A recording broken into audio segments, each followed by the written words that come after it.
This is Chris Hansen. Chad doing Rip City Radio here. It's your favorite basketball player, Tyler Hansbrough. This is Jamie Hudson. This is TJ Houshmandzadeh. And I'm going to let y'all know something. Duke sucks and Duke will always suck. You're listening to It Just Makes Sense. It Just Makes Sense. You're listening to It Just Makes Sense. With Braxton, Miguel, and Peter. If you're looking for expert sports takes, look elsewhere. We're back despite our better judgment. And yours, too. You look a little defensive. It's not a good look. What's he supposed to say? We could go out there and suck. We just might. He may suck this year. We're going to start tonight's podcast with a public service announcement.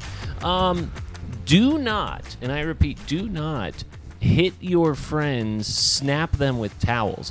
Both of these guys have terrifying stories that I feel like needs to be shared on the podcast, just to make sure that people know you should not snap your friends with Before we share those stories, could we do an entire episode with the grudge noise in the background? Like,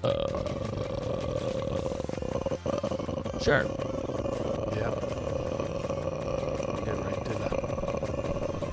I think they got it. He's going to pass out. If someone's feeling loopy, it's going to be him next. Oh, my goodness. is everybody okay? I think we're all right. Okay. I live now in fear of being snapped by a towel and losing my eye. That's what happened with, who do you know, your uncle? Yep. Your Chip uncle. Whiting. Tell the story.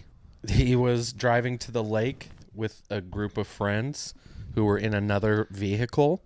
They were driving next to each other on the highway, being silly teenagers. Silly gooses? Silly gooses. Yeah.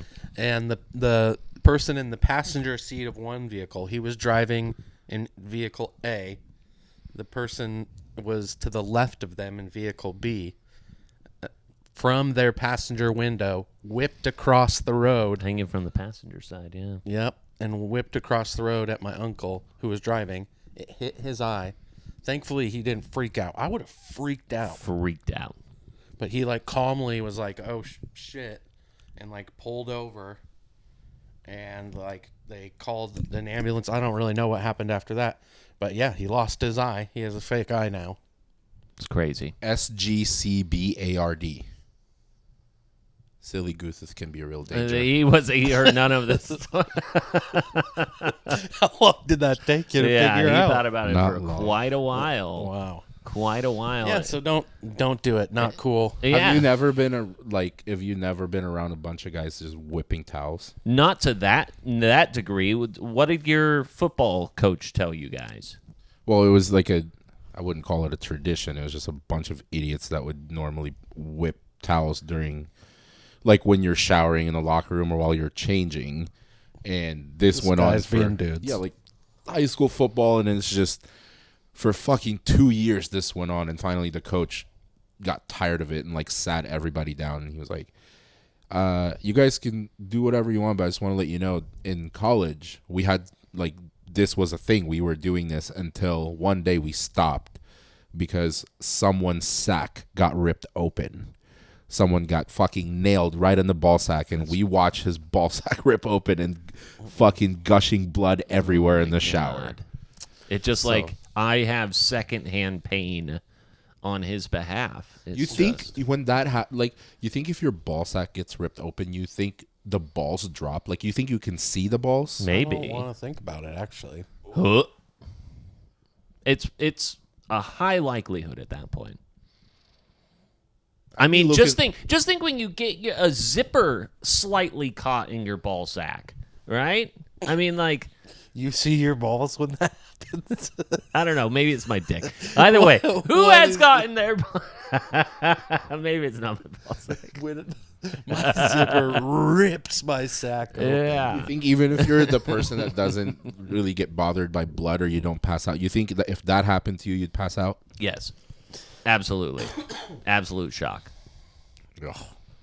No. The weirdest thing that happened to me was in high school. Someone peed in between me peeing, through my legs into the urinal. Delbert Zacher was his name. He would always. That's a Delby thing to do. Yeah, he would always walk in. He was like crazy, and would walk crazy. Delbert would walk in every What before in the every Nickelodeon shit is this? Yeah. He would walk in and rip his T-shirt every day. Every day? Every day. And he would never have, like, anything, like, it would just be, like, a normal, like, Hanes white T-shirt. That was, like, his style. And he would just, like, rather than undress, he would rip his shirt. Is this like open. a locker room for a team, or this was just like a day in school? Like In high what's the school, it was my context? high school baseball team. Okay. Yeah. So every day when you'd go in the locker room get ready for practice. Yeah. Delbert Zacher would walk in. Would tear his shirt. Tear his off shirt of his open. body. And then pee in between another guy's legs. Correct. For dramatic effect. I'd rather get I my wonder ball sack what ripped he's open. I wonder where he's up, what he's What? up to these days. So he just had Look him an up. endless supply of Hanes white Yeah, T-shirts. was I he went to sponsored? a private Catholic school. Of course That- he did. He's Delbert sponsored by Zacher. Fruit of the Let me Loom look or this something? guy up. Just every month, Mom, I need another Costco shipment of white tees. Honestly, The boys love the bit. I would. I mean, honestly. I would continue just whipping in the locker room than be around this kid. Like this kid seems I way mean, more you can dangerous. take my- He was, yeah. Yes. And he just like was whispering. Like rip my ball sack open. I don't want to be near Delbert doing all of this weird shit. That's weird. I do not. Does he? Does he what? I don't know. That's just. Does he such have an a red odd- dot on top of his house today? I cannot currently just find seems- him online. So It just seems like such an extreme thing to do every day. yeah, I mean there are multiple people who would validate this. That's kind of blowing my mind. Yeah. Every day, Fucking tear my shirt private off. school kids, man. Did he get a good response? Where guys in the locker room like, "Holy shit, he's still doing it." No, it was just like a classic Delbert move. Classic Delbert. Classic D. I don't think he even deserves that. I don't think he deserves that thing to be like attached to him, like a classic Delbert move. This Is kid that just psychotic? Okay, so we normalized it. Who No. else could you say classic this in regards to ripping your T-shirt off every day? I'd like to tie this classic I didn't know this that was that term crazy. into like a more positive, like funny thing. This thing would just like make me concerned to be around him. Well, yeah, That's usually when you're like, I- oh, that's classic it didn't Delbert. It didn't come to me until he was peeing in between my legs while I was peeing, and then whispering sweet nothings and saying, "Don't move, don't move. I I'm don't not like done." We need to get Delbert on the pod, get him on the couch This is what happens. ASAP. This is Yeah. what happens in private schools. Yes, that's what I'm saying. the private There's school loose thing. screws. Yeah. I'm gonna text my dear friend William Frederick Wainwright IV to validate this because I know that he will.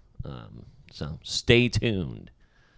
The difference between when you tell stories about your school and then he tells stories and these government names from the Mormon community and from the private school wealthy Right, community, yeah. man, these names are fucking insane. You put them They together and you have an investment bank and you have tier 1 employees and tier 2 employees. We've got ourselves quite the rowing club. Hundreds of thousands of dollars, which is what Limewire. And everyone remember Limewire here. Do I remember Limewire? All my MILF Hunter videos. Did you know that today Limewire has announced its comeback in the form of buying the rights to Fyre Festival for $245,000, in which they purchased it on eBay? I mean, like, what world are we living in to where all of that came out in one sentence? So Limewire has decided that they are going to Buy a fake festival buy the rights to a fake festival. from a dying platform. Correct. Let me bring this up eBay here. is still pretty hot in the streets. Yeah, if you're in the Oh, Midwest. yeah. No, like in the shoe and reselling like cards and memorabilia. Fake music festivals. I guess. So Limewire has now taken to Twitter, same logo and everything, that kind of green starburst. Oh, yeah. I think it's a lime. Yeah, but it's a lime, sure. Good call out. Yeah. Good call out. Two of the internet's most infamous names are now under one roof. But no, this isn't about repeating past mistakes. It's about starting a new chapter built on transparency, tech, and a healthy dose of humor. Limewire has secured the Fyre brand after a bidding war that even included Ryan Reynolds and his agency, Maximum Effort. Let's see. We're not bringing the festival back. We're bringing the brand and the meme back to life, this time with real execution. So what they plan on doing over the coming months is they plan to unveil a reimagined vision for Fyre, expanding beyond digital into real-world experiences, events, and surprise drops. So they really paid money. The festival isn't going to exist. No. But they paid money for the name, essentially, for a the PR IP. promotion to Yeah. to be talked about again. I will tell you, whenever I see the Limewire logo, it gets me rocked up. It 'Cause does, all I yeah. downloaded were porn.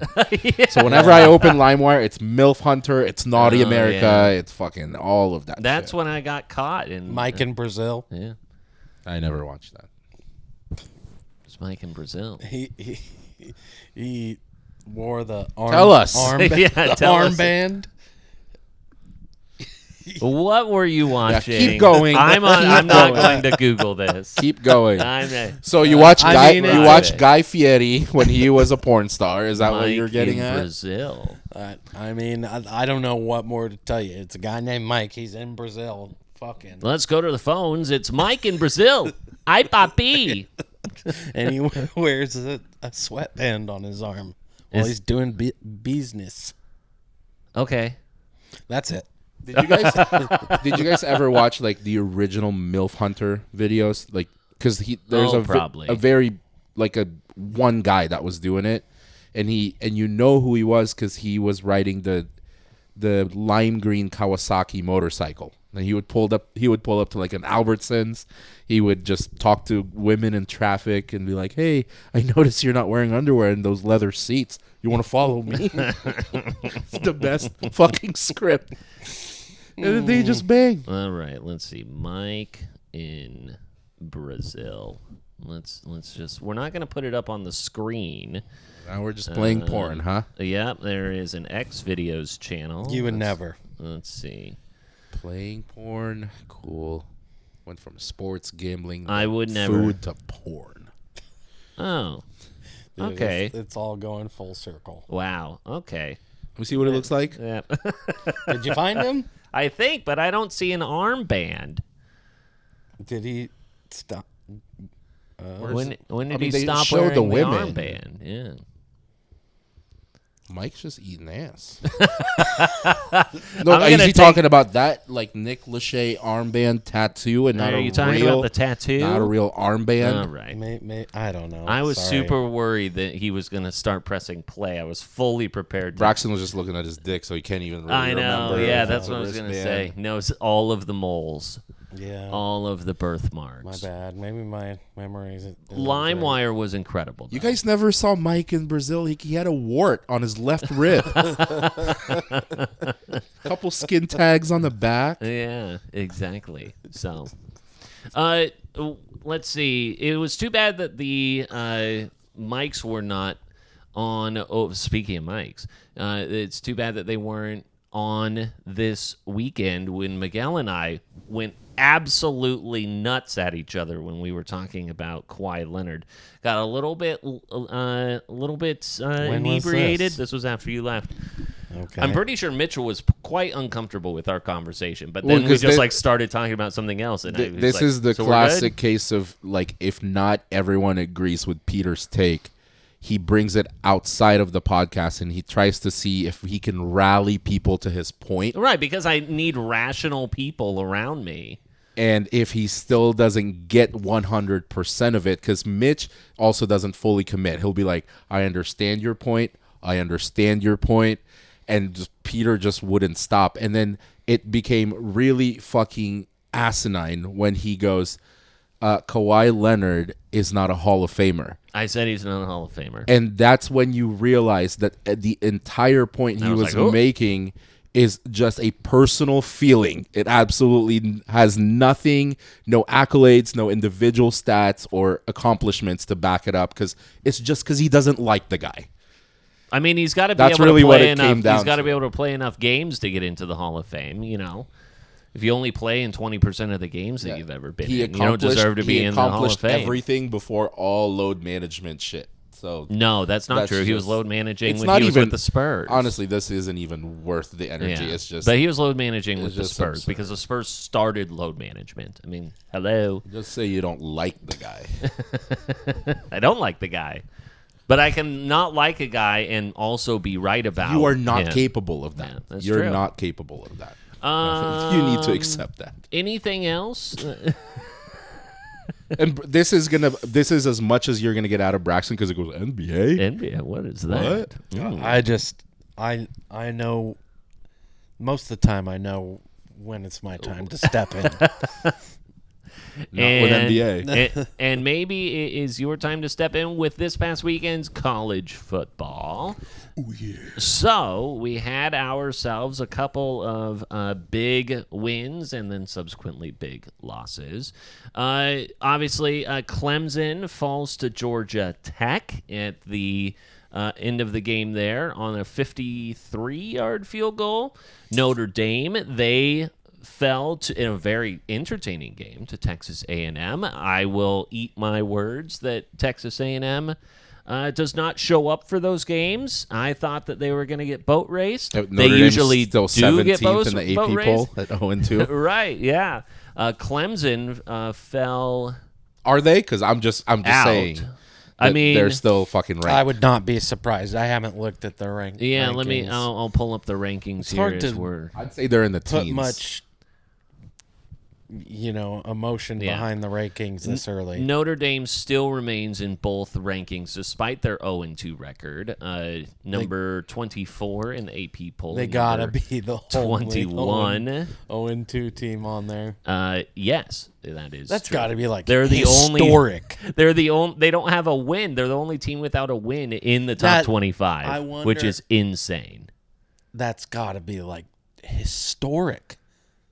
No way has Yeah, but everyone that's citing, everyone that at least voted for them to stay in the top 25, they're trying to justify it by saying their first two losses are ranked.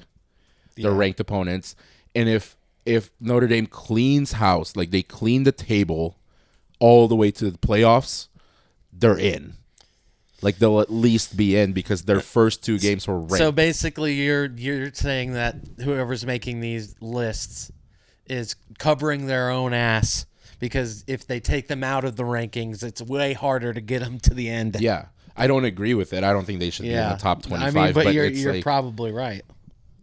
everything. Has this happened before, Pete? Yes, it has happened before. The last time that it happened, I believe, was in 1988 when Michigan lost to Notre Dame and then to Miami, but remained ranked. So let me see. I have asked for a full list from the chat. I can't say that. There was absolutely no reason for you to even come close Yeah. to saying that. And you tried again. Yeah, it still didn't sound right. So Private school kids, might man. have to Oh, bleep man. that one out. Now he's definitely going to go through and edit Yeah, this yeah. episode. Did you like how This I is the one that gets edited edited. how I edited out what you said, which was me not editing things out? That's what I thought, you butthead. Make sure you edit butthead. I know. So Notre Dame and Clemson lose. Tennessee loses in a heartbreaking fashion. But I do want to start first with Clemson and Notre Dame. Who is in worse shape, a 1-2 Clemson or an 0-2 Notre Dame? I mean, I think they're pretty. What's the rest of the equal. schedule look like? Did Um, Notre Dame get set up with 2 ranked games in the Notre, beginning, yeah, I mean, and like, then they're Notre going to be Dame able will to? invariably have a harder schedule Yeah. because Clemson is in the ACC.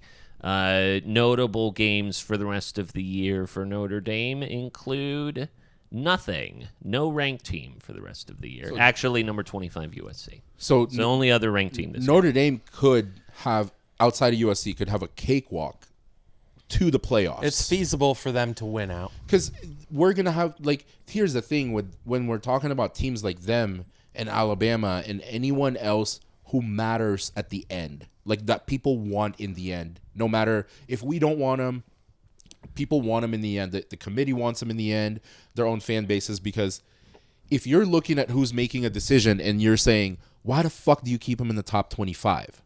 You have to set yourself up because you're looking at how much money you're going to lose by not having not them there at including the them end. in.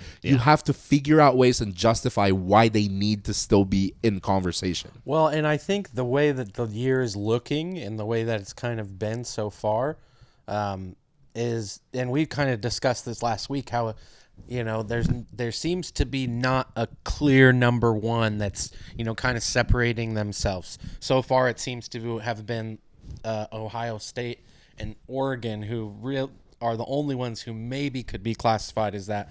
But really, it seems like there's a lot of teams at the top, which we've said is going to create some cannibalism, especially in the SEC.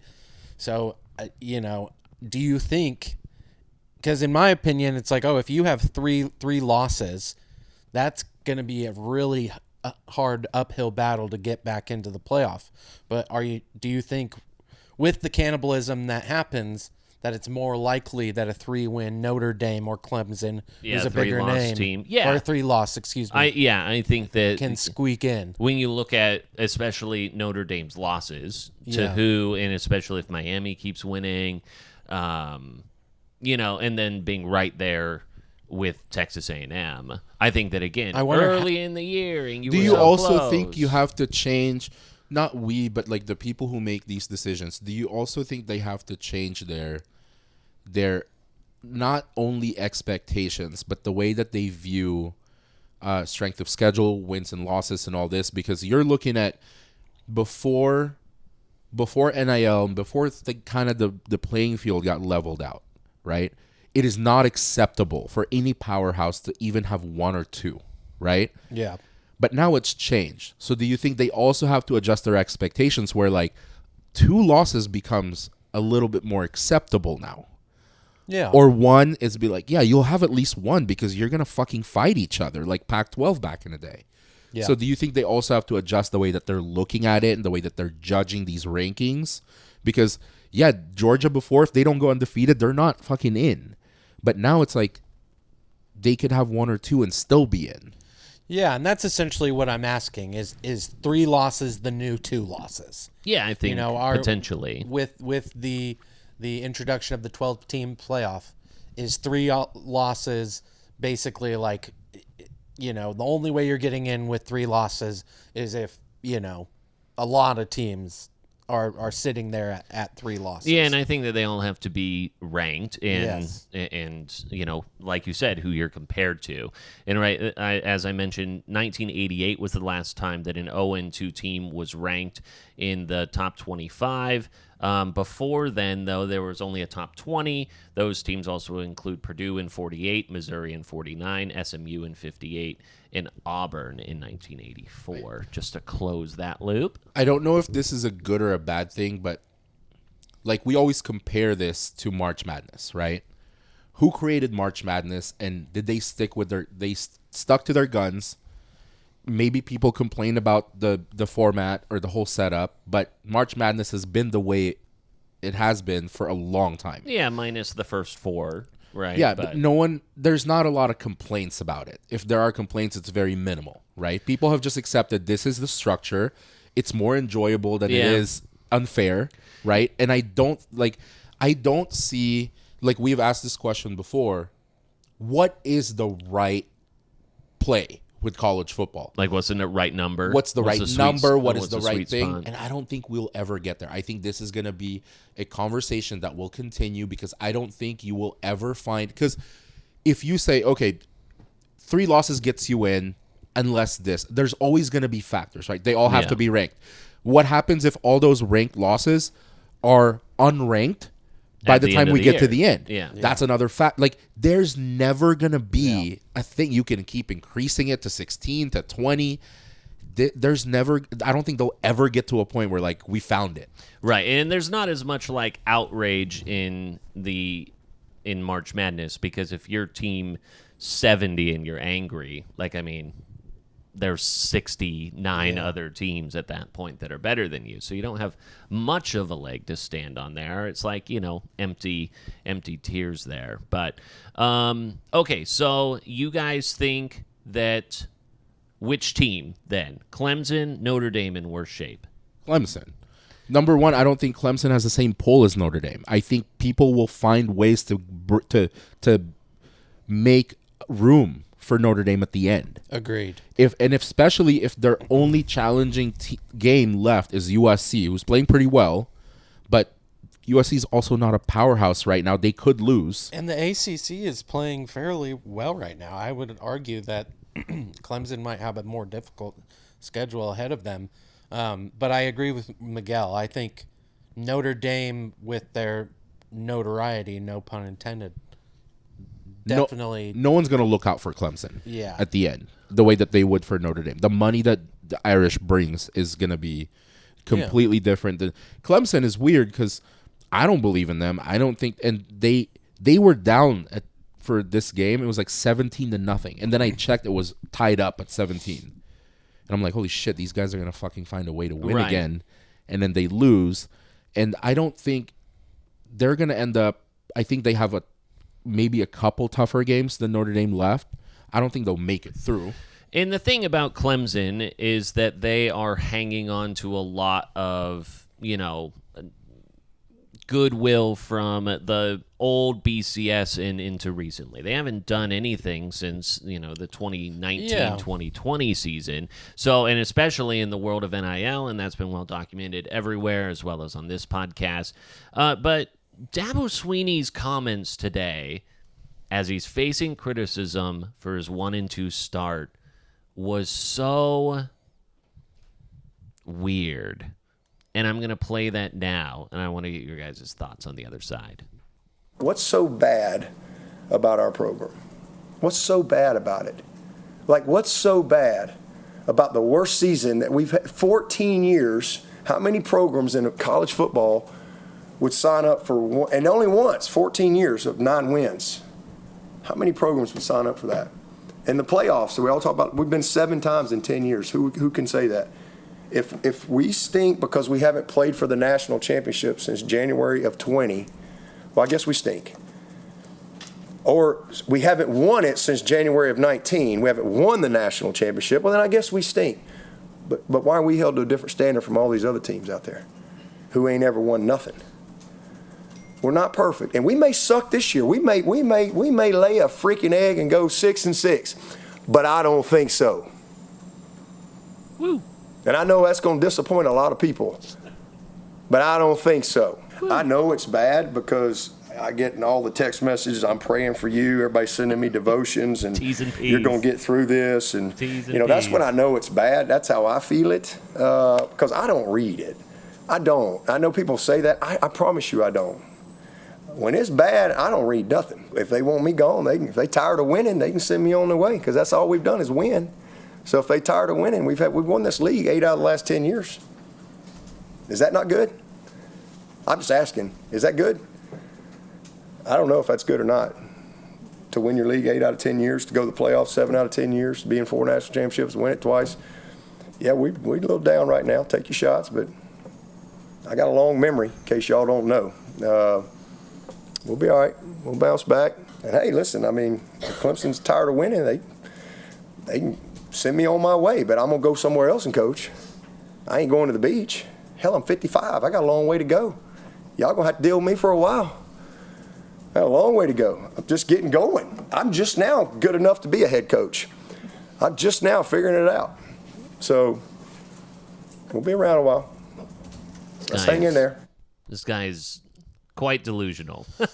That was a roller coaster ride. That was everywhere. That was up and down and thoughts and prayers. And if you fire me, I'm going to go somewhere else and I'm going to coach and I'm going to come back and beat you. And then, like, you know, yeah, that was odd.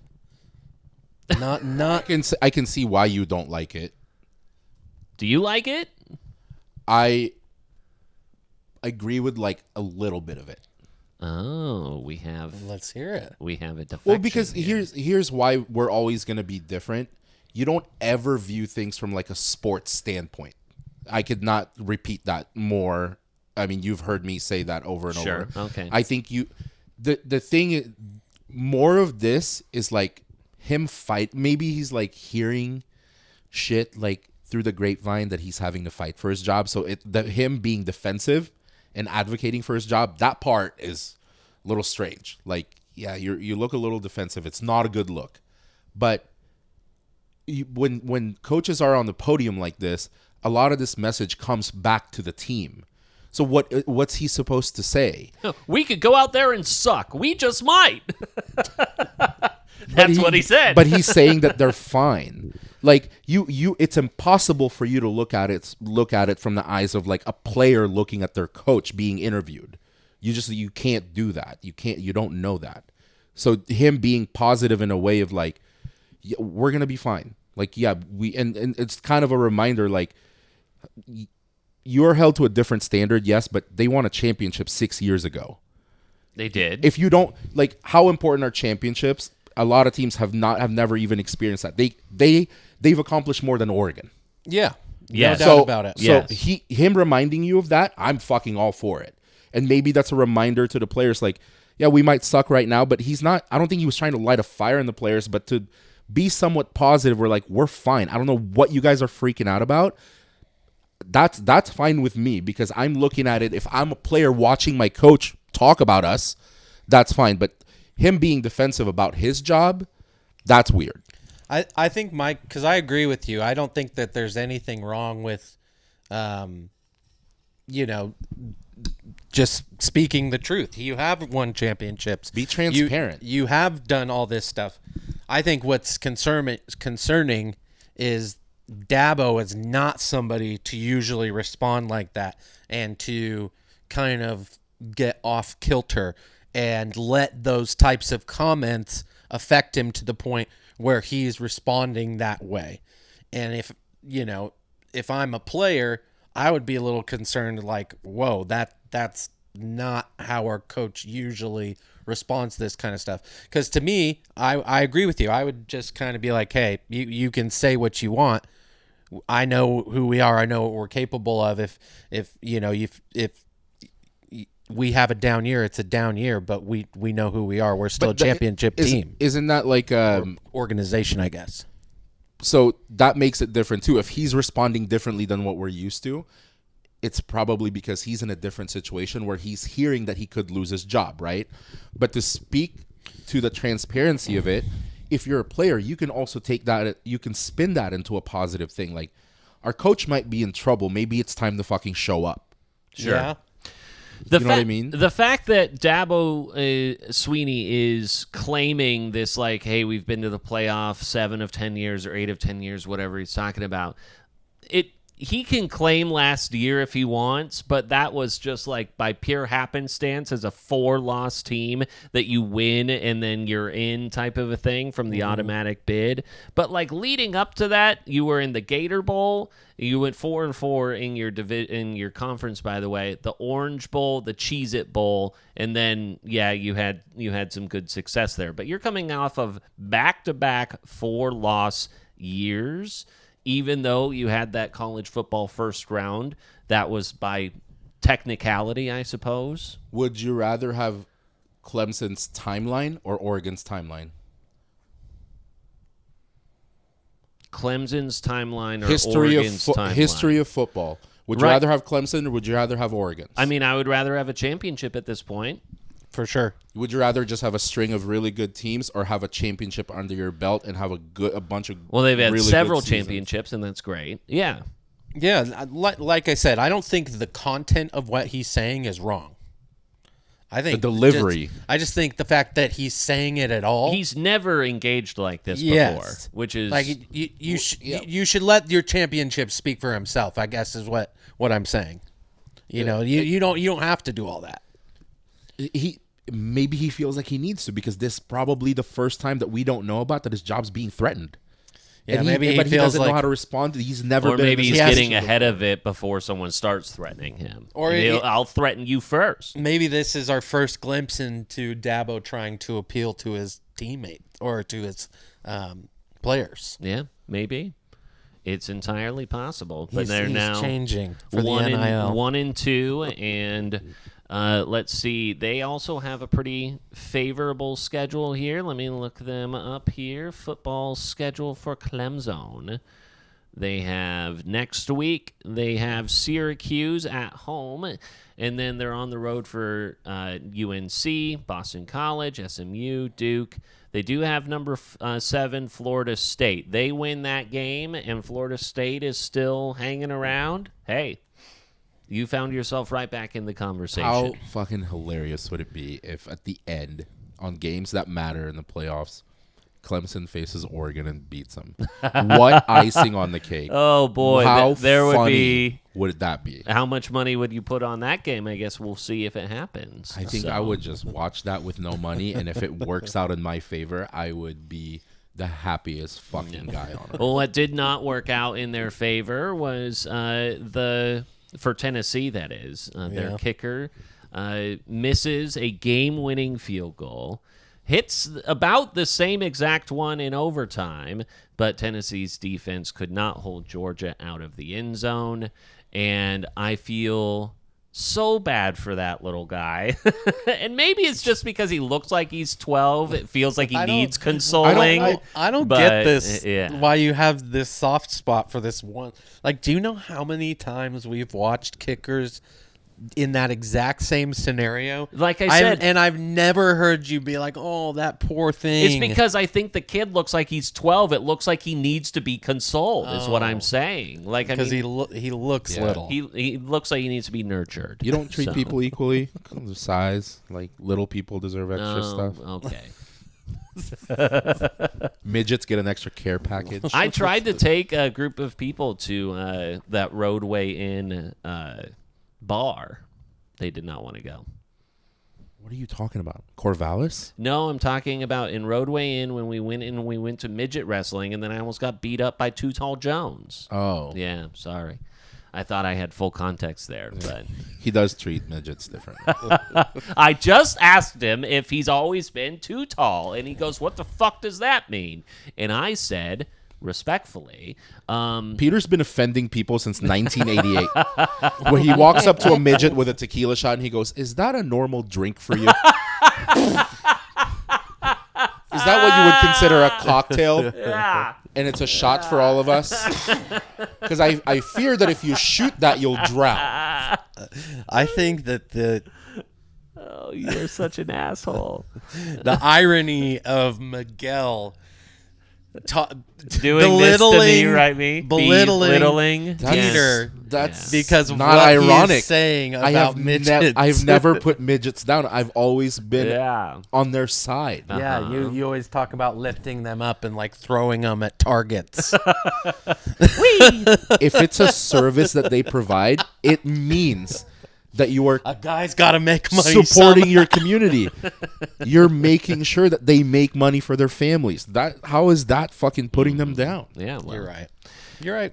Too Tall $20 Jones, an hour, dude. I was just wondering if he's been like Mankind versus Mick Foley or something similar to that. He almost got beat up by a midget. It's true. That dude was fucking pissed. He was very angry at me, and I thought it was a legitimate question. Won't make that mistake again. Might. I don't know if UCLA will make this mistake again after firing Deshaun Foster after 3 games. Not shocking. I'm just still trying to figure out what UCLA is trying to do anymore. They joined the Big Ten, and then it's just kind of like, now we're here. I guess we won't care about football. We don't care about anything there. So I feel like this might be, and this isn't to excuse their horrible performances, but I feel like you're seeing outside of Oregon, maybe Oregon's the only outlier, maybe USC. You're seeing a bunch of Pac-12 teams have difficulty transitioning. I don't think they know what to do with themselves right now. It's like you lose your conference, you don't have your coach, you don't know the players that you have. It's almost like they've lost their identity. And these teams are kind of lost out in the jungle somewhere. Well, and you're kind of entering a whole new recruiting pool where you're all of a sudden a smaller fish in a bigger pond. So I agree. And credit to Dan Lanning, because he seems to, like you said, be one of the few coaches who's been a team that's transitioned conferences. I think you rephrase that, and credit to Phil Knight. First of all, credit to Phil Knight, and then to the coach. Well, I think the Phil Knight credit is a given when you talk about Oregon. And regardless of that, Phil Knight has been giving money to Oregon for a long time with a lot of good head coaches who haven't been able to do the same thing. So credit to both of them, absolutely.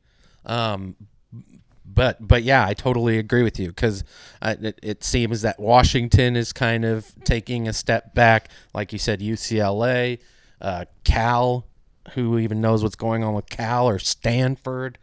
Cal's surprisingly playing well. Really? I know Cal's like 3-0. Yeah, we watched. Who was Cal playing this past weekend? It was like kind of an entertaining game. They're playing well, but I know they smashed Oregon State like week 1 or something. Okay, sure. Yeah, and like Stanford. Not great teams, but it's like, think about when the Pac-12 was intact, right? And you are some of these California schools, and you have Washington and whatever else is in that conference. Really, like, you had to battle against Oregon for recruiting, especially when USC was sanctioned. It was so much easier for Oregon to get all the athletes from California, right? Mm-hmm. But then it's always been Oregon and USC. You're getting the track stars from California, from Sierra Canyon, from Mater Dei. Yeah, that's where they're going. Because you're not flying the Corvallis and thinking, I want to see Eugene. Like, I'm going to go to fucking Eugene. Yeah. The facilities there are better. The team there is better. You fly into Eugene. I'd rather be second string there than fucking play it for a team that's going to win 3 games, right? That's the only thing you have to fight against. But now, you don't belong to a conference, or you belong to a Big 10 or a Big 12. So now, you're having to be, let's use UCLA for example. You don't have a coach. You have a fucking problem child as a Tennessee quarterback who barely proved himself last year. He just had a bunch of really good players around him. Mm-hmm. But now you're having to play in a conference where you're having to fight Oregon for recruiting, Ohio State, Penn State, Michigan, Wisconsin, Nebraska, Iowa. Who the fuck's going to go to your school? Yeah. No one's, like, outside of selling the California weather. As a football player for NIL, I'm not going there. I wonder, too, how much – I know that, like, UC schools are always a little bit tougher to get into, USC, UC. But, I mean, like, those guys, they've managed to get around those things in the past before. But, yeah. If people want to go to your school, there's a way. They'll figure it out. There's a way. Yeah. You think everyone at Notre Dame is a 4.0 student? Fuck no. I still remember Deshaun Foster when he introduced himself at Big Ten Media Day last year. It was like, from UCLA, we're in Los Angeles with USC, as if no one had any idea that they existed. It was like, come on, man. Like, you're selling yourself short. Like, we're UCLA. We're here to make some noise. And he was just kind of like tiptoeing around like, we're around. We exist. The shittiest thing that came out of this is the long-term effect of scrapping Pac-12. Like, it's going to affect these teams for a while. For sure. At least 2-3 years before we see, like, a Washington State make a run at it again, UCLA, Oregon State be good again. It's unfortunate. Yeah. I mean, Oregon State. 45-14 against Texas Tech. They can't even punt the ball anymore. hard to watch. It's kind of like at the very least, if you're not a Beaver fan, you want an Oregon State game to be good. Yeah, I mean, right? You want these games to be good. And there's been how many years between 2010 and now when Oregon State wasn't really in the running for like the playoffs, but they beat Oregon in the Civil War. Yeah, and it was huge. It's the game that fucking mattered. Right. Knock people out of contention. But it would just be it's as simple as like being well coached, having the right players outside of the motivation. And there's that one Civil War where I think they gave it to Ryan Nall every fucking play of the second half.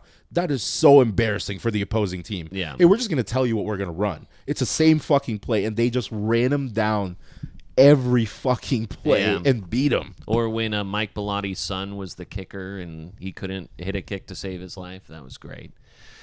Bellotti Maldonado. I mean, just a few years ago, Oregon State had an incredible comeback against the Ducks. They were down like by 21 and came back and won in the fourth quarter.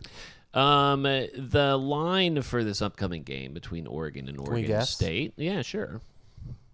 Oregon minus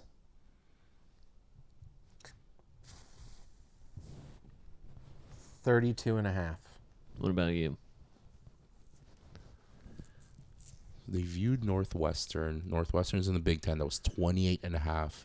I'd say 35.5. You guys split the difference. 34.5 is more or less where you're Good at for us. there. I think I was closer. Yeah, well, Yeah, you were. in Price is Right rules, you were over, but you know. Fuck Bob Barker. Good thing we're playing Price is Right. Yeah, good thing I'm changing up the rules. Your best games of week number 4, Texas Tech and Utah. That is your big noon kickoff. The midday game with Auburn. Big noon kickoff I know. in Lubbock. Woo! Auburn, Oklahoma. That's an 11:22 jaunt. And then your other one, if Florida could rebound and surprise some people, they've lost two straight. We said one good thing about Florida. They lost Holy two straight. shit. They only lost by 10 to LSU, and LSU's in the top 3. That's what I'm curious about. Is I wonder if Oklahoma's for real. I mean, they beat Temple 42-3 this past week. Temple. Woo! Like, I wonder if they're like a legit team this year. Illinois versus Indiana. Auburn should be a good test. Yeah. Illinois, Indiana, 9 versus 19. That's kind of the afternoon game. And I'd be curious that 8 o'clock game, USC and Michigan State, because why not? Who does BYU play? Are they ranked? The Catholics. BYU's Big 12, right? Let's look that up. A BYU. They're usually a fun night game. They always put together a fun they're game. East Carolina. So, yeah. 2-1 East Carolina, by the way. You never know though. What time does the game start? 7:30. Yeah, it's an evening. 4:30. Okay. Yeah, 7:30 Eastern. But let's move on to the NFL. Boys, it looks like the Tush push is on its way to getting banned after this past weekend against the Kansas City Chiefs, in which it has caused yet another uproar, in which it appears that 4 of the 7 Tush push attempts from the Eagles' win over the Chiefs included early guard movement, none of which were called. And now there's been... they were thinking, it's player safety is what's going to ban the Tush push, right? Player safety. But they're never going to get the data on that. What will happen, though, is the fact that it is becoming tougher and tougher to officiate the Tush push. Like I said, 4 of 7 times, the Tush push had early guard movement, guys lining up off sides, on both sides, by the way.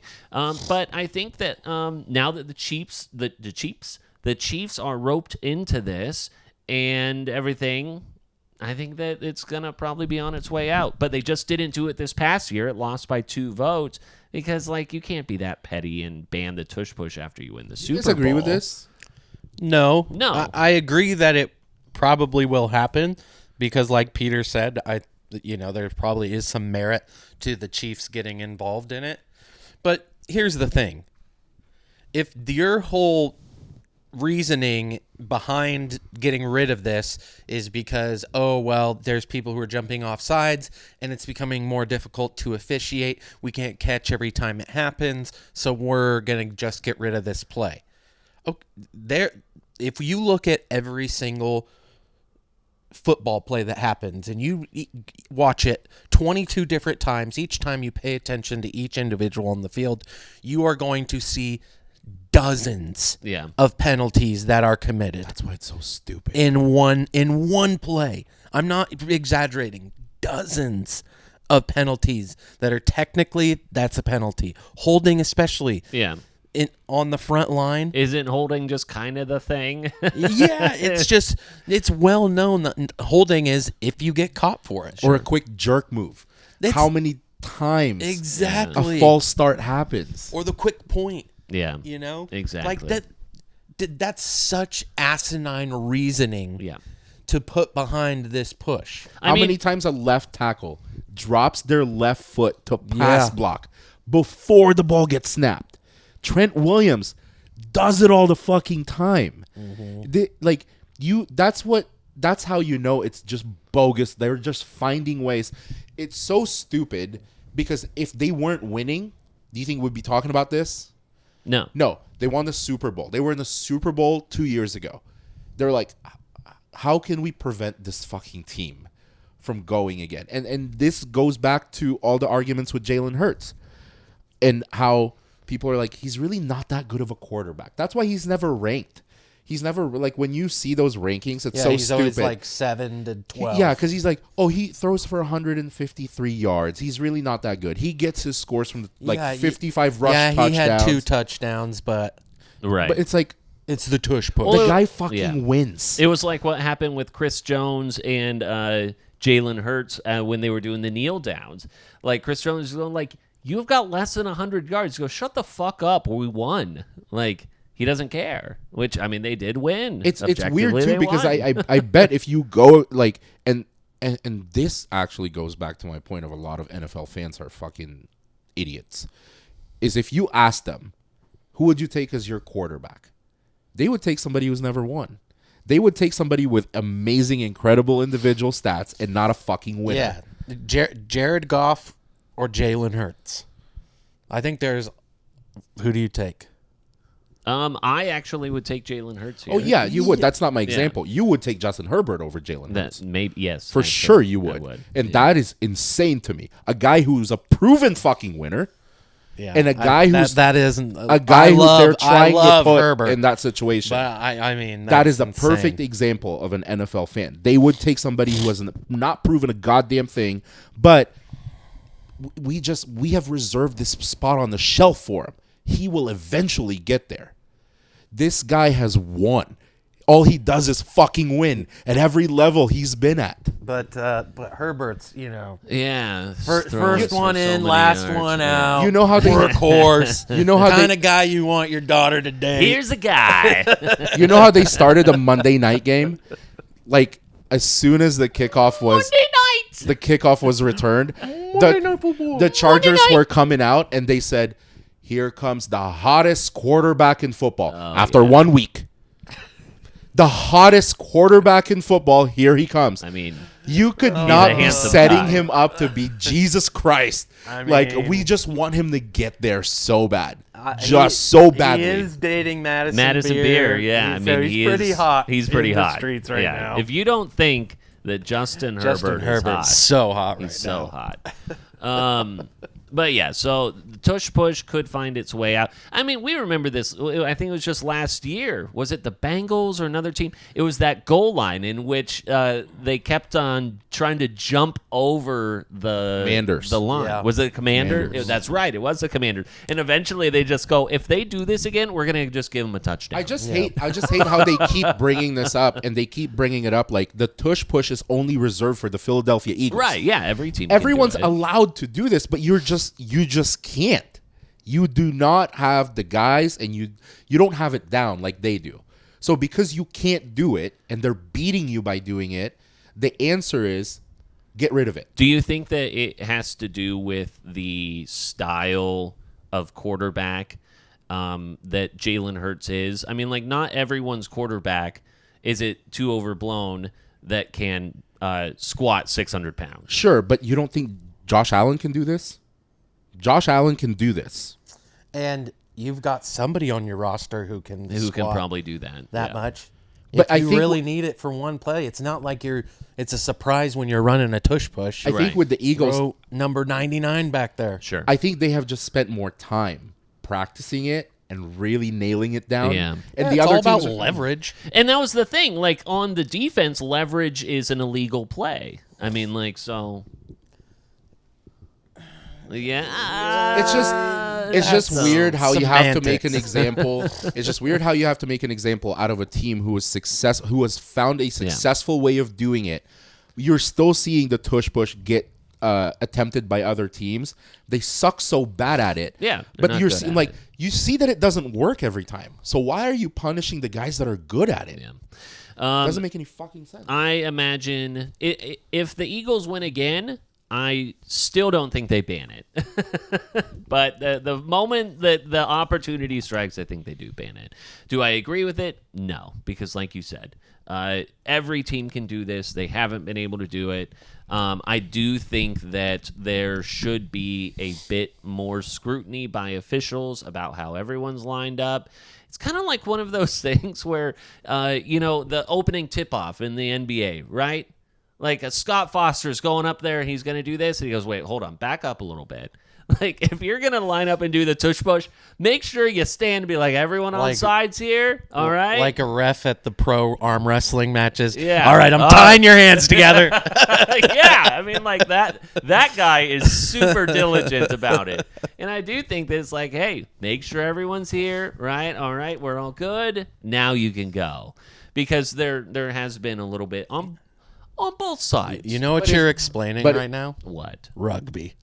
Yeah, that's true. But if that's what we're going to focus on, Braxton's point comes into play. Yeah. Then you really have to look at every fucking play, Yeah. dude. Like, it's so stupid. You can't be too picky and choosy, you know? Yeah. It makes That's me the want to. technical It term. makes me want to cheer for Philly. Like, I hope that they fucking win Yeah, I again mean, because of this bullshit. Well, and Philly's one of those teams that they're pretty easy to cheer for. But then you start winning too much, then people want to drag you back down. Remember when people cheered for the Chiefs and then they won too much and they now yeah, like, they- hey, we want to you drag gotta you tear 'em back down. Okay. baby. Can A.J. Brown just do, like, a thing, though? Like, I mean, come on. I think he was, like, my second overall pick, and I can't get a damn point out of him. So, either way. I don't know if Jamar Chase is going to get any more points despite putting up 37 points on me low last week. What happened to be the top scorer? I don't know. Yeah, That it didn't last. Did not go so well for me. 37 points by Jamar Chase. Why did you claim to be a top scorer? Maybe Jake. Yes, I did. Jake Browning apparently is the one who's going to be having to get him all of his points now because Toe Burrow So sad. is going to be out for 3 So sad, months. Toe Burrow. Turf Toe Burrow. Especially watching, you guys watched the unlucky. QB. Yeah, quarterback. And, like, yeah. you could already tell that there was some hurt. Like, he was handling it well, and he was saying the right things. You know, we're going to make it back, yada, yada. We've Right. heard it, all the cliches. But you could see, like, when he was talking about, oh, yeah, when I was injured, I would just sit at the piano and try to teach myself how to play. It's like, oh, And dude, now there's some has- sadness in Yeah. that statement. It's a guy that you don't want to see go through this, but unfortunately, he is so prone to going through this. Yeah. It's not if. He made the Super Bowl in his first year, second year, Yeah. and I think they had a better defense than he's had the rest of the year. But this entire time, he hasn't had a line. He didn't have a line then. Doesn't have a line. He didn't have a line, but he found a way to take that team to the Super Bowl.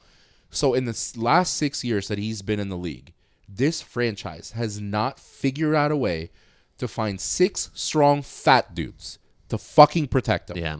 And so that's kind of a thing, too. I go back to, like, would you have rather tried to have paid T. Higgins, or would you have rather tried to have gotten yourself a very good line? I don't think the conversation gets, like, I don't think that is the biggest factor, though. You've had 6 years to do this. Yeah. They literally should have drafted an offensive lineman with every pick in the draft for the last 5 years.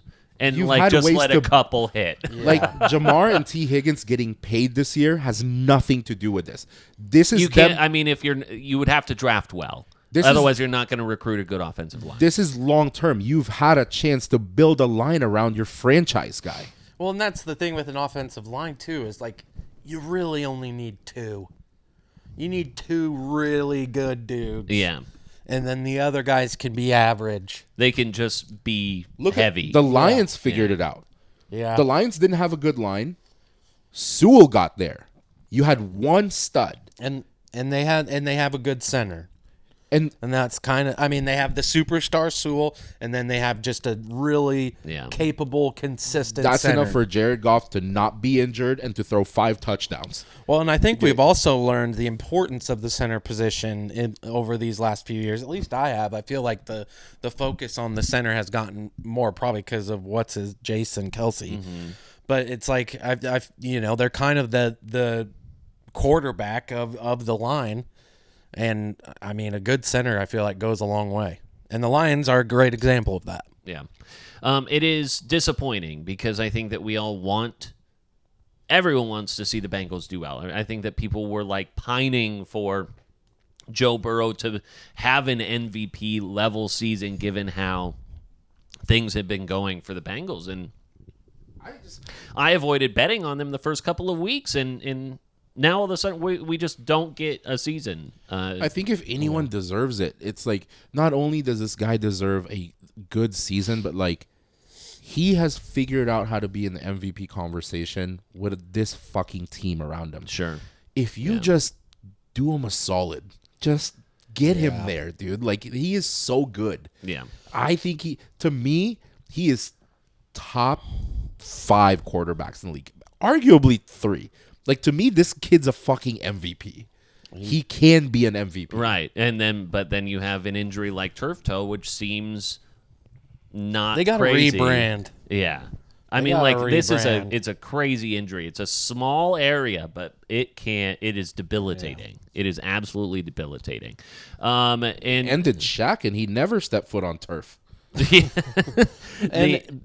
Shout out to Jake Browning for coming out and slinging it. And now, like, the Bengals have no interest in kicking the tires on Kirk Cousins or anyone else. Jake Browning sounds like he's gonna be their guy. You can rely on these UW guys, baby. The UW guys, they're always good. Backup quarterbacks are already in heavy circulation, and we are just through 2 weeks in the NFL. Notable quarterbacks. We're going to look at your watch for 2 weeks of NFL. 2 weeks. Week 2. Of the NFL. Notable quarterbacks who will miss some time. Jaden Daniels has a knee injury. It is not as bad as people were, speculating, or, certainly it's not that bad. Brock Purdy is also out. J.J. McCarthy, Joe Burrow, all out. Mac Jones. Look at him go.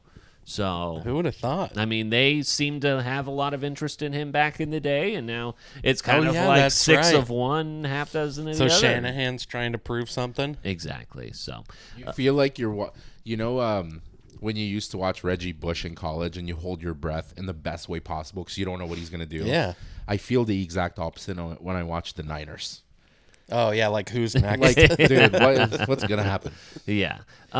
So guess who is going to be backing up, or now the starting quarterback for your Washington Commanders, Braxton?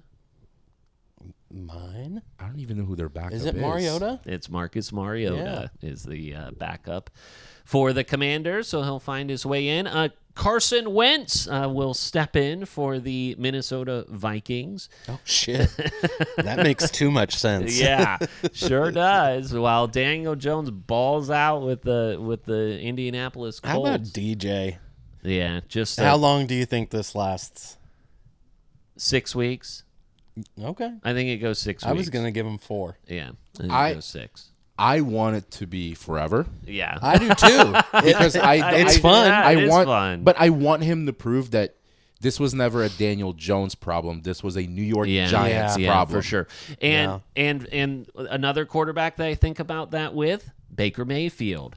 This is now back-to-back weeks in which he has led final drive comeback wins. This is the first time since 1980 that has been done. He can't keep like he got beat the fuck up last night though. Yeah. He can't keep getting hit like that. But He won't last. that run front flip that he did. Oh no, yeah, it looked cool, but geez, I'm Let's sure just run out of bounds, his dude. body Like, just. don't. Yeah, he's not that young, and he got hit. I saw some of the worst hits on a quarterback last night. Well, he just stays in the pocket. He refuses to really at some point, get out of it. At some point, when you are in your 30s as an NFL player, you stop telling yourself that you have to prove something. Just be in the game. Stay in the game. Don't be out and slide, run out of bounds. Don't lower your shoulder like you think you're fucking. It's tough, I know, because you want to lay somebody out, but man, I think as you get older, you care a little bit less. It's like, dude, I just need to fucking win. I would think. There's two routes you go. You either clam up, or you're like, who gives a fuck? Yeah, let I've it made ride. it this far. Let it ride. Let's see. I want to do kind of a little thought experiment too with what we were doing. Who's in worse shape or whatnot in the NFL? We have Owen. Are we doing this? Are we doing this with Walsh? I just want to do a quick one here. I want to fine. do a quick one, which is 0-2 teams to make the playoffs, and there are currently 10 NFL teams that are 0-2, which includes Kansas City, Houston, New Orleans, both New York teams, Carolina, Chicago, Cleveland, and Tennessee. Yeah, and you might be leading to this, but isn't it only like 20%, less than 20% of 0-2 teams historically have made the playoffs? Exactly. There are, when I kind of listed off the first two, Kansas City and Houston seem to be like the most realistic to potentially make that jump into the playoffs. Again, the AFC South is somewhat up in the air, with whatever the Colts end up doing, whatever Jacksonville goes. Who knows what's going on between Liam Cohen and Trevor Lawrence. He's like already it seems like there's some infighting there where he's brushing him off and such. But 0-2 teams to make the playoffs. Kansas City, Houston, the most realistic there. Yeah, I'm never counting out the Chiefs. The New York Giants, an 0-2 team, could have been very easily 1-1 after their clash with the Cowboys. An entertaining game that shouldn't have been as entertaining as it was, with 60 whatever points scored in it. Back and forth and back and forth. If only the Cowboys had a pass rusher. Am I right? Someone who could have come off the edge to try and make Russell Wilson not look like 2013 Let Russ Cook, if you will. So you hate to see it. I really hope, and this is very specific, but the Cowboys and the Packers meet in the NFC Championship, and Dak's dropping back, final play of the game, just need to score from the 15-yard line. Micah Parsons just lays him out. That would be something. Yeah. And then it's completed to Lamb for the touchdown. What a wild sequence. Yeah. But anyway, so Russ looked good, but I think that was more He doesn't. He looked. He did look good. I was going to follow up by saying he was made to look good by the Cowboys there. They will be maybe a very, very sporadic but interesting team from the pure chaos Do you genuinely think that Russell Wilson has been a top-tier quarterback in the league? Like, have you ever put him in that category? Like the way that you talk about Lamar Jackson, the way that we talk about Mahomes, Josh Allen. He was great from a fantasy perspective for a few years. No, just like as a not fantasy. Like he was great for fantasy last night or Sunday, but I think that during those Legion of Boom years when they obviously won a Super Bowl, I think that you would be hard pressed to keep him outside of like a top 5. The thing about like the Seahawks and everything, again, Legion of Boom, but also like Pete Carrollin is like run first type of a deal. Like whatever you got from Russ was a fun bonus, right? And he had some pretty cool highlight plays, end of games, things, winning in the playoffs type of a deal. That's my point. Yeah. That point right there. That'll be the narrative. That point right there is like whatever you got from him is a cool bonus. He has never been the guy that has made the difference. I've always thought he's been overrated. He's always been overrated his entire fucking career. If you think about his time in Seattle, if you talk about every number one defense that have gone all the way, right? Remember the Tampa Bay Buccaneers in 2000? Who's the quarterback? Can you name the fucking quarterback that won a Super Bowl? We've done this before. Kyle Garcia. No. Who the fuck is that? You're talking about Jeff Garcia first. Jeff Garcia. Jeff Garcia. No, that was Brad Johnson. That's right. Brad Yeah, Johnson doesn't we get did talked do about. this. But you know what? He had the number one defense, right? Legion of Boom was the number one defense in the NFL. What did Russ like to do more than anything? Chuck that ball like the way Aaron Rodgers does, as far as fucking possible. Yeah. You had Lockett, you had DK. Baldwin, Oh, yeah. and Curse, and their only job is to run fucking fades, and one of them will catch it. You also had the luxury of a fucking play action with Marshawn Lynch behind you, Yeah. and you had the number one defense in the league. Yeah, no, there's no doubt that Russell Wilson was nowhere close to the most important person on that team. The way that I look at it, and this actually is, I'm going to give your boy credit, because even though he's never won anything, it's clear who the good quarterbacks are and who the bad quarterbacks are. Because no matter, like, Russ isn't that old. Russ isn't like 45 and we're just seeing like the end of it. Like, he can still play, right? But the difference with decision making and being a good quarterback doesn't just mean throwing for 500 yards and 3 touchdowns. Sure. It's making good decisions, and sometimes being a good quarterback means not making mistakes. Herbert is great at that. Herbert might not have a fucking incredible game stat-wise, but he's very good at, I'm going to throw this out of bounds. I'm going to run out of bounds. I'm going to slide. His vision and the way that he makes decisions makes him a really good quarterback. He's a very cerebral guy. Russell doesn't do that. Yeah. Geno Smith is Oh an my gosh, example 3 of interceptions the thing that's last frustrating is, like, if you're in the NFL and you're playing quarterback, whether you're second string or third string, you're good. You're good enough to be in the league. But the gap between a good quarterback and the bad quarterback is Geno Smith and Justin Herbert. The number of fucking, like, risky throws that Geno Smith made First last play night. of the game. The number of times he didn't know how to slide. The number of times he threw Into triple coverage. to everyone in the other jersey. Yeah. This, and the number of times that he just didn't know, like, just line drive it to Bowers. Yeah. He lobs it. He lobs it to the people in the stands in the back of the end zone. And he like puts his receivers in a very vulnerable Hospital state throws. a lot. Yeah. Hospital throws. For sure. Yeah. 2-0 teams most likely to miss the playoffs. Obviously, I don't think that we think that Buffalo or Green Bay or Philly is in that. But there's Indianapolis, San Francisco, Cincinnati, the Chargers, the Bucks, the Cardinals, and then the LA Rams, where I guess Sean McVay tore his plantar fascia in week 2, so he's going to Plantar fasciitis? Yeah. Well, yeah. So Niners for sure. Niners to miss the playoffs. The Colts, I think, are another one. I think could- that the Cardinals the are Niners. Cardinals, yeah, Niners. sure. First of all, I have no faith in Kyler. So Cardinals, yes, they will not make the playoffs. The concern with the Niners is how many of your guys will be there at the end. Will Kittle be there at the end? Right now, you have nobody but McCaffrey. You're feeding McCaffrey the ball 40 times a game. His body's not going to hold up. Juwan's still out there, right? Jawan Jennings? Yeah. Yeah. But, like, you're going to give it to McCaffrey that many times a game?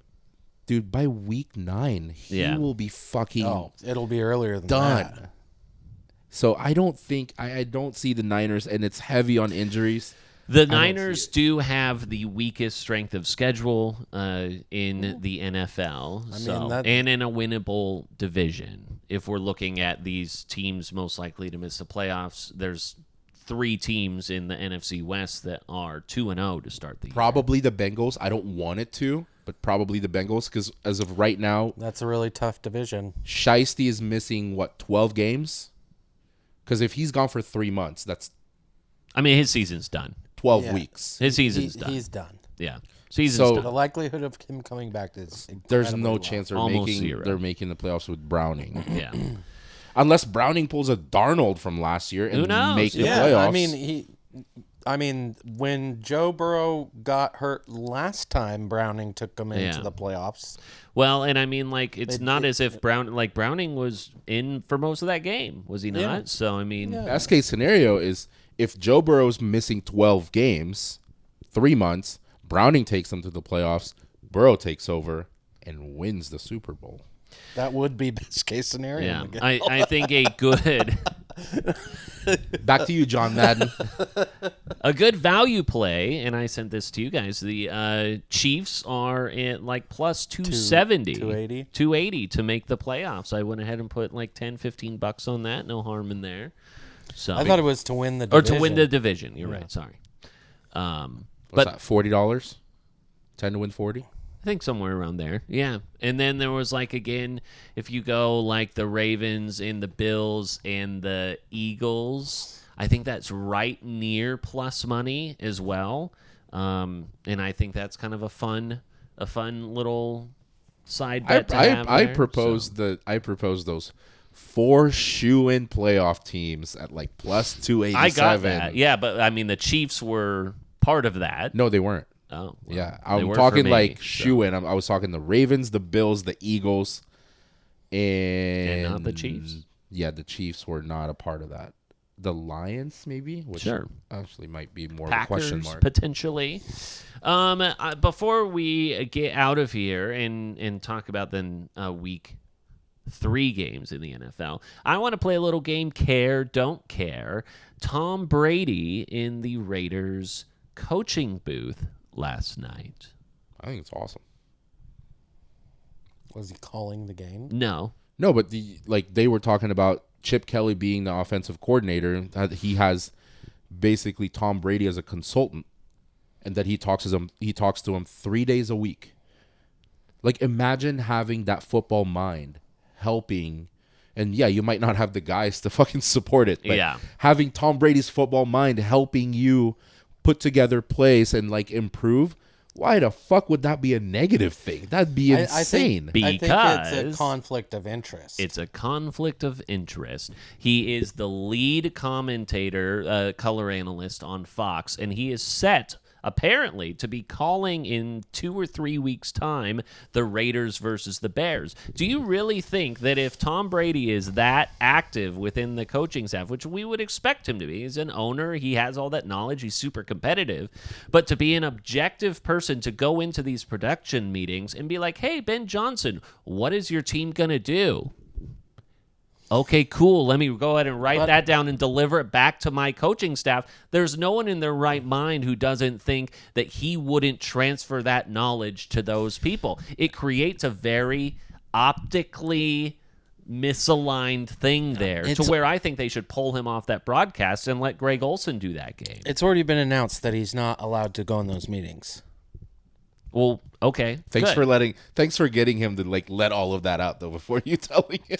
But I mean, at that point, why would Fox sign up for something like if you're saying that like, hey, he can't have the full context to call these games now, and now you have like a conflict, you have a team owner on a broadcast.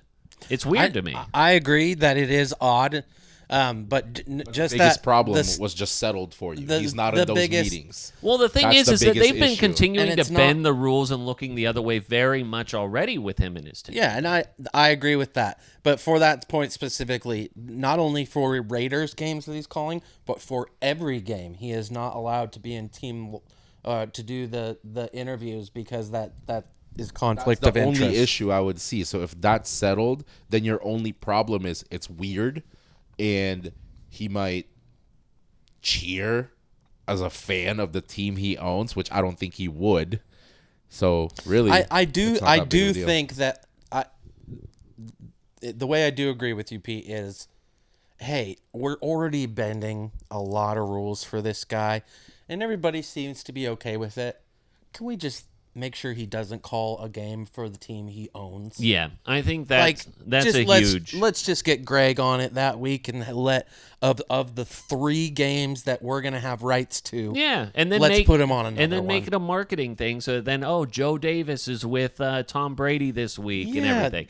That's So where I feel like to the that compromise exists. I- If he's calling that game though with Kevin Burkhardt in a couple weeks' time, I'm not for that. I don't like that. You're not watching. I'm not watching. I don't support it. It's like someone announcing their departure. Yeah. It's like No more NFL for This me. is where I draw the line. when people are like, "I'm not watching the Super Bowl." No this more year." NFL You've never for me. watched the Super Bowl. So let's see. I don't understand whether you agree with it or not, why we're always surprised that the name, any team, any name, any brand with notoriety that brings money, that brings ratings, will always get the benefit of the doubt.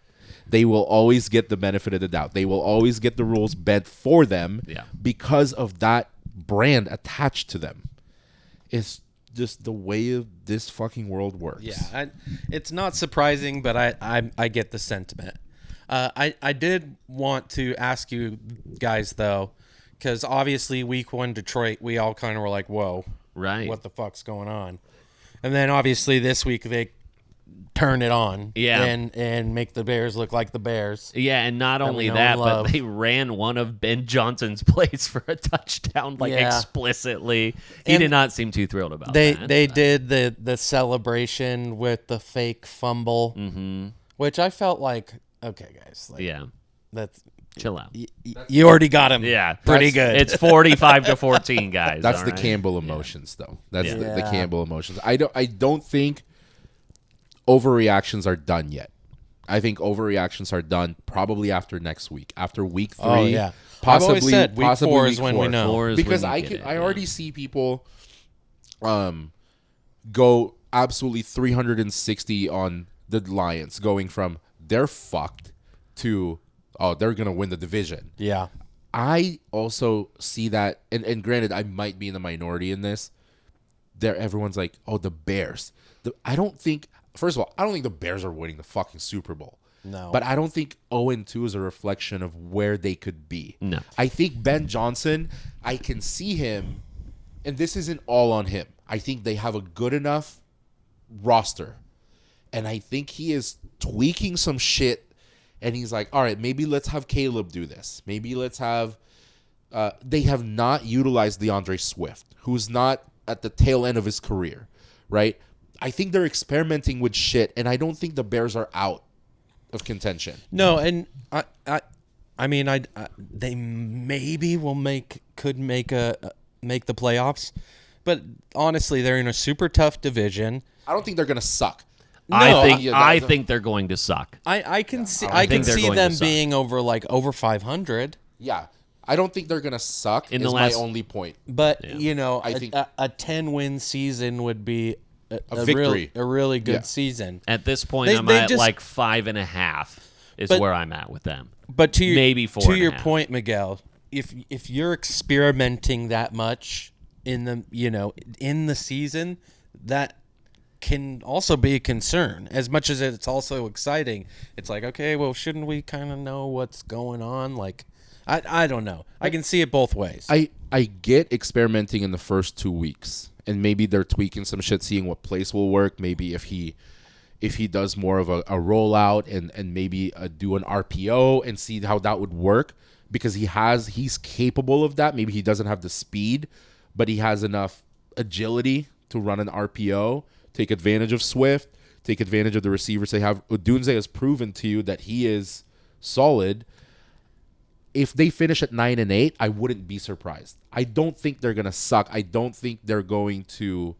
They have the roster to not suck. Is my only point. They have the roster to not suck, but I'm kind of wondering if Ben Johnson is kind of realizing that maybe he doesn't have his quarterback right now.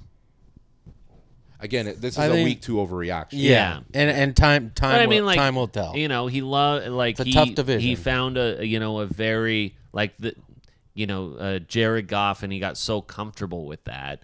I'm just kind of wondering if Caleb Williams, he doesn't know how to use them yet. He's also a head coach. Yeah, they're very different. He's also a first-year head coach building a team versus working with the But Lions. Bieniemy who is built- his offensive coordinator, who's been on championship teams here, and I Yeah. understand that Andy Reid is probably the. But how many times have we seen like it is a different animal being an OC to being Sure. in charge? Oh, of course. right? Yeah. And Yeah. also, let's be fair. The only reason you're saying this is because Caleb Williams paints his nails. That's not true at all.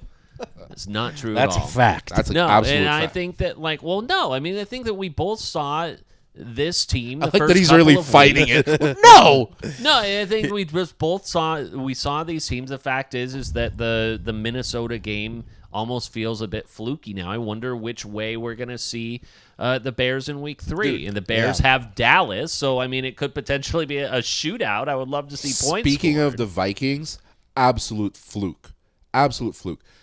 The fact that people were high on J.J. McCarthy after that comeback win, I get it. It was a great comeback win. Yeah. This kid's not good. He's not an NFL quarterback. I'm sorry to tell you, he's not a good quarterback. Battle of the backups between Cincinnati and Minnesota this year. Minnesota at home has a 3.5 point favorite there.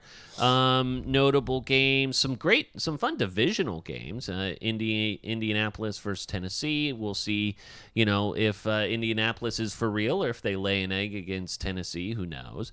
Other divisional games: Atlanta, Carolina, Houston, Jacksonville, the Chargers versus the Broncos. Let's see.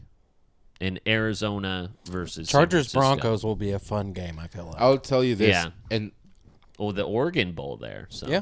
I want to address the rookies. All the rookies, listen up. Yeah. I feel Miguel's like talking. offensive player of the year is Egbuka. So far, yeah. I don't think it's going to be Cam Ward. They wanted to go to Cam Ward. But also, it is driving me nuts how very little these two are being utilized. Hampton for the Chargers and Genty for the Raiders.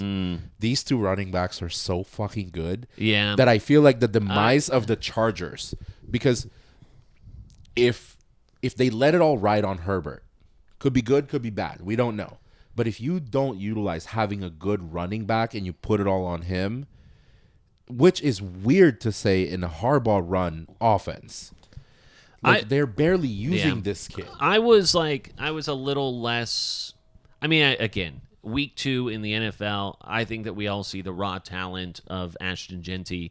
He looked a little bit like he was having some welcome to the NFL moments last night, where he's going right when he should have gone left, or vice versa, where he's not cutting hitting the holes as quickly, because that gap is so paper thin that you have to hit those holes. Just that And so, tenth of a second behind. Yeah. So I wasn't super wowed, but I mean I agree. I think that Ashton Yeah, and Genty's I gonna be don't just think fine. I don't think that's something that can't be fixed. Yeah. I also would like to not put it all on him. Sure, certainly. I mean, No, Geno Smith was running is a for liability. his life. Yeah. Their line is Last garbage. Yeah. Egbuka, is he the receiver on The Bucks. Ohio State for Tampa Bay. Yeah. And then I'm glad that they ended up Dropped- winning. he That dropped drop one. was big, and I felt again bad because it was But right it's like there for him. you're how many years, and this really started with the LSU kids. It's like you don't really expect much out of rookies, and then Jamar Chase and Justin Jefferson came in the picture, and all of a sudden they're like, who's the next Jefferson or Chase, right? And then we get Neighbors, right? It's like, who's the next wide receiver? Who's the next skill guy? And then Genty, who was in the running for Heisman, and then Hampton, who was a fucking solid running back. You have anyone from Ohio State, LSU. How about Bucky Irving? Wide receiver. Yeah. Yeah, last night, the fact that Rashad White got the fucking I know. touchdown over Bucky for Yeah. fantasy people, that's bullshit. I was one touchdown away from winning a bet, and it was Bucky, and Rashad White was in the goddamn red zone, in the goal line. I'm like, why isn't Bucky fucking in? He just gained you 30 yards to get here. I have both of them, and I have Rashad on the bench, and it's like, do I just play both of them now? That maybe Because they literally both put up almost exactly the same amount of points. It was like 16.7 and 17.2. Yeah, that's not a bad return for either of them. Yeah. On paper, your game of the week is going to be Detroit and Baltimore. That is the Monday night game. Monday night! So, that's all I've got, boys. NFL is going to be better than NCAA this week. Yes, That's for sure. them's the hopes. Well, Go Go ahead. I'm looking forward to this weekend and Yes. spending time with you boys next to the lake. Yeah. I'm looking forward to the season finale of The Summer I Turned Pretty, boys. Who do you think it's back in with Conrad or Let's not? go watch Mike in Brazil. Clear eye. Full hearts. Can't lose.